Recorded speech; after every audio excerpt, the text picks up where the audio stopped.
What's happening, everybody? Welcome back. This is Forgo, and today I thought I'd give you guys my initial thoughts and impressions of the Shang-Chi update. I did go ahead and buy all of these uniforms, and I've got to play with all of them except for Katie and Wenwu. Wenwu, I'm actually going to be waiting to get him in the future pass. I mean, obviously, since you can get him for free, I'll just wait to get these bios from him, then I'll just go ahead and level up and test them then. And I haven't played with Katie yet. I'm going to try to level her up the old-fashioned way, just using biometrics. Really don't want to use a mega rank up ticket for the character, especially since her and Wenwu, both of them don't have any kind of transcendent skill or tier 3s. So more than likely, we're just going to end up using them for Shadowland, unless in the mid-month patch, which a lot of us speculate, that Wenwu especially will get a tier 3, and Katie might get something too. We'll see. But they're pretty much going to be relegated to Shadowland characters unless something like that happens for them. Now, as far as the uniforms, I got to be straight up with all of you guys. When it comes to the Atlas characters, I find all of the uniforms very underwhelming. Yeah, they got some damage, and yeah, I think aesthetically they look all right. I mean, Swordmaster probably has the biggest change with the color difference. And by the way, Swordmaster's uniform only costs 750 crystals versus the other uniforms that cost 1,050. So that is something to keep in mind. So you actually don't get as much of a stat bump, the initial stat bump from this uniform as you would the other ones when you buy them. But it's more proc friendly. But man, whenever I'm facing Proxima, I just notice that a lot of times she just jumps away, runs away, and that's a common problem amongst a lot of these characters. And his damage just doesn't seem to be over the top, right? And I really think that all the Atlas characters, Arrow included, a paywall, I think, really for them to shine, it's going to be, with their awakened skill. And, that's to be expected, but I don't even know if that would be enough. I actually think that Wave is probably going to be the one that people are more than likely going to transcend because, one, when you buy the uniform, she gets a bigger increased damage dealt to super villains. And yeah, you can use her in World Boss Legend. You can use her in Danger Room. I mean, you'll be able to use her in multiple game modes where she can support all of her hero allies. And that's going to be a big bonus for a character like this. So I think that's pretty much what's going to happen. I don't really, keep in mind, that I've only played with these characters a short time. I haven't really got to test them out. I don't have them transcended. I don't know how strong they're actually going to be when they are transcended.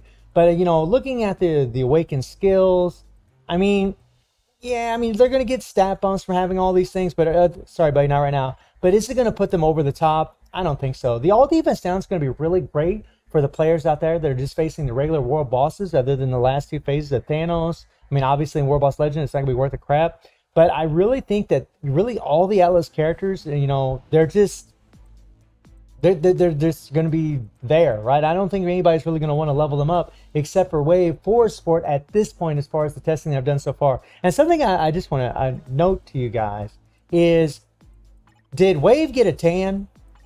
I think she got a tan. I'm not really sure. But looks like old girl got quite a bit of a tan.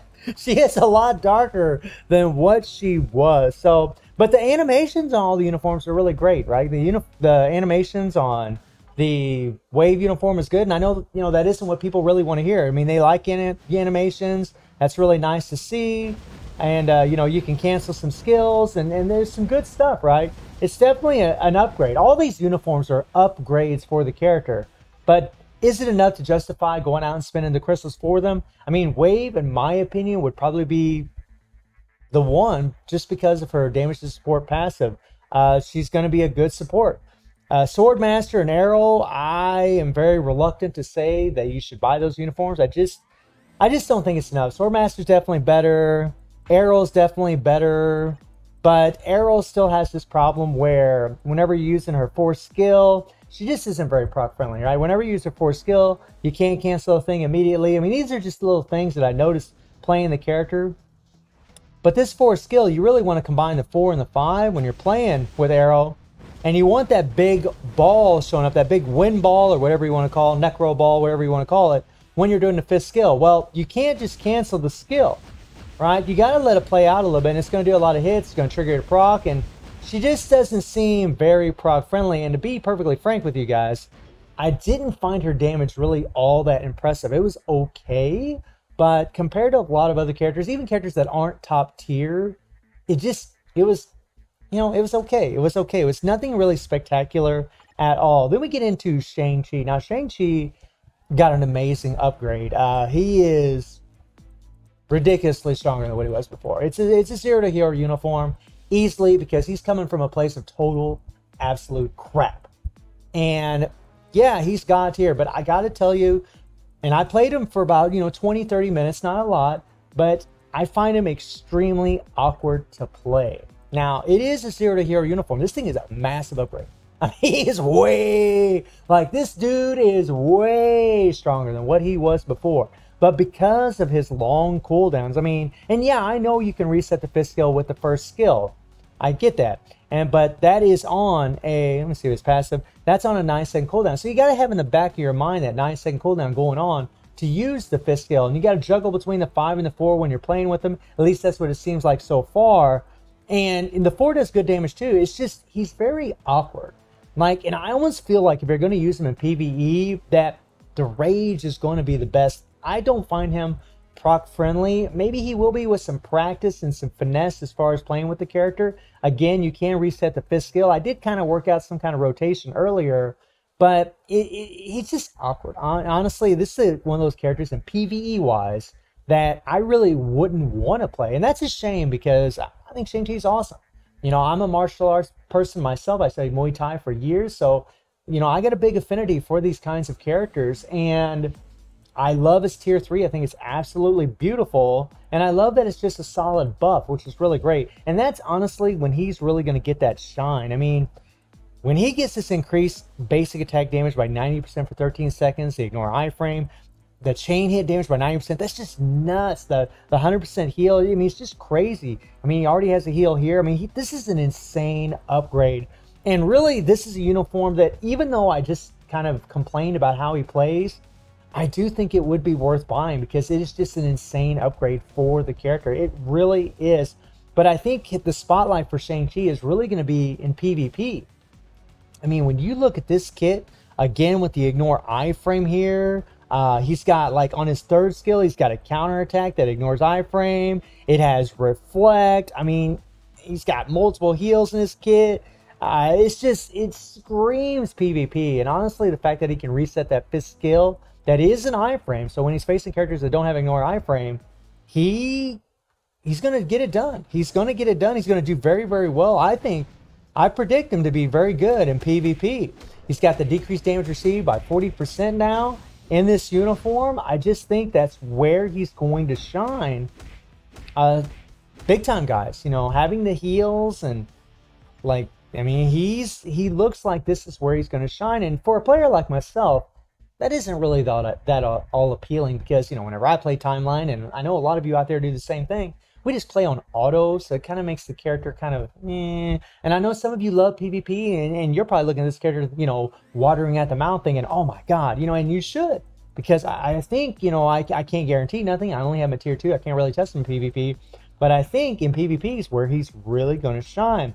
And he might shine in PvE. Like I said, he's got some really, really good damage. I mean, just a real quick spotlight, guys. And I got a really crap build on the character, right? And I got 87% physical attack on my car, stage 99. He does have the leadership tag, so we'll use White Fox here. And then we'll use Taskmaster. And we won't use any strikers, okay?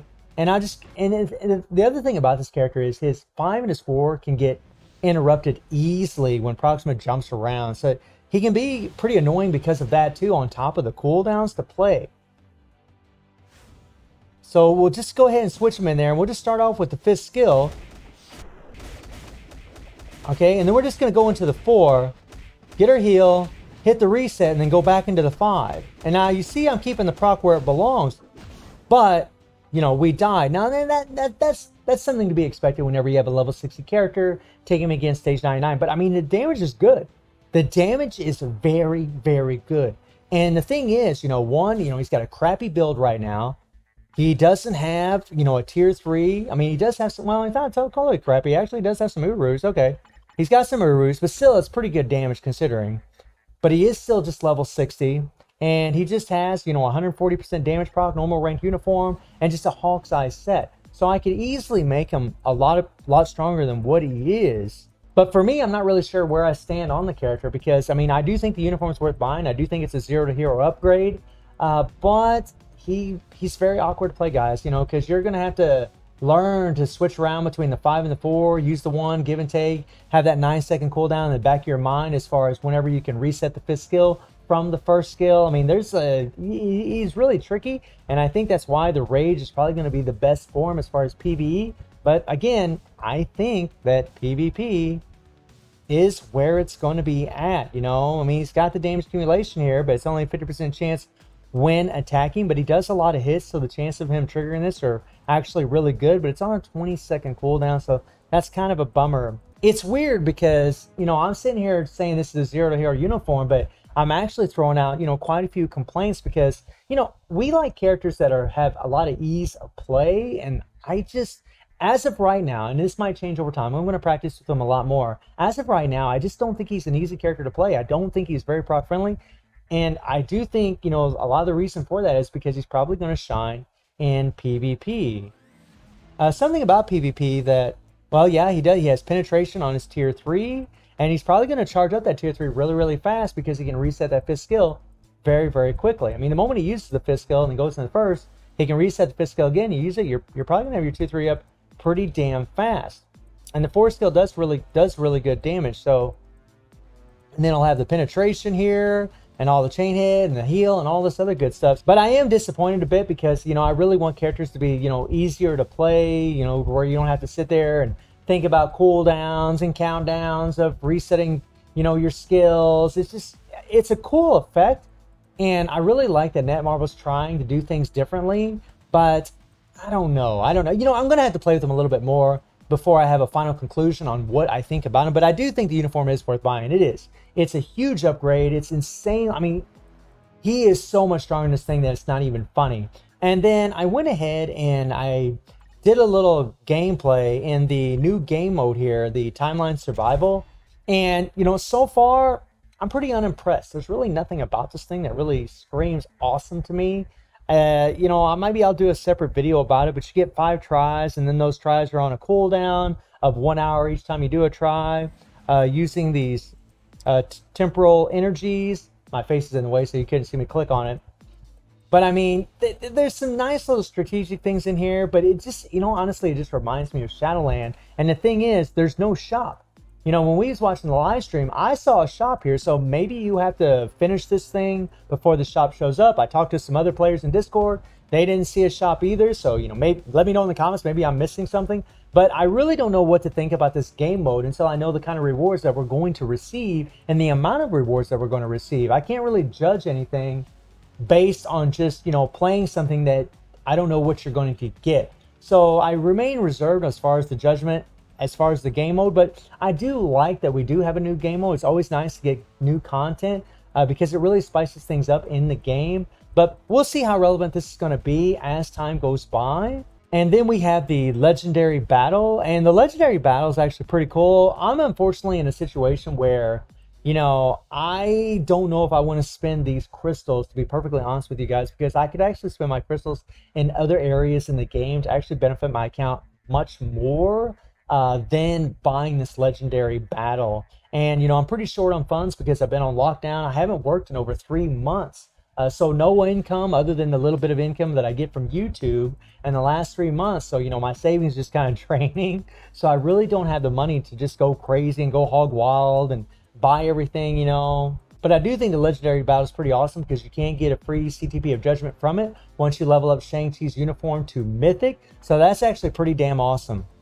So all in all, I honestly feel a bit underwhelmed with this update. I really think it could have been a lot more. I really think that all of these Atlas characters could have been a lot stronger than what they are, and they wouldn't have been over the top. I think it's kind of a shame that Wave, more than likely, and again, you know, my judgment might change over time. You know, this is just my initial impressions of these characters, but I really feel like Wave's the one that people are going to want to transcend for the extra damage to super villains for hero allies.